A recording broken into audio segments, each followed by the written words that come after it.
I have here some Gus Sha Tools. Take them out here. See what it comes with. Comes with a little roller one and a little flat one. And on the other end, there is the little pointer one, and it also comes with a little bag to store it. This one's gonna target the neck, the chin, the cheeks, and the forehead. The small head is for unblocking meridians in the face, the hands, the feet, and the whole body. The top part here is for the palm, the fingers, the nose, and the chin.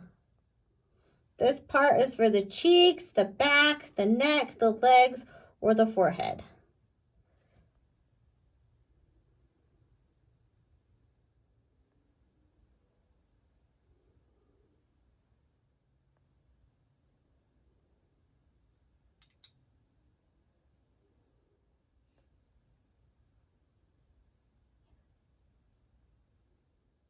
These Gus Sha tools are really nice.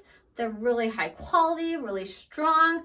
You can use your whole body with this. I just showed you a few places you could use it, so I'd recommend it to anyone that wants these. They work really, really well.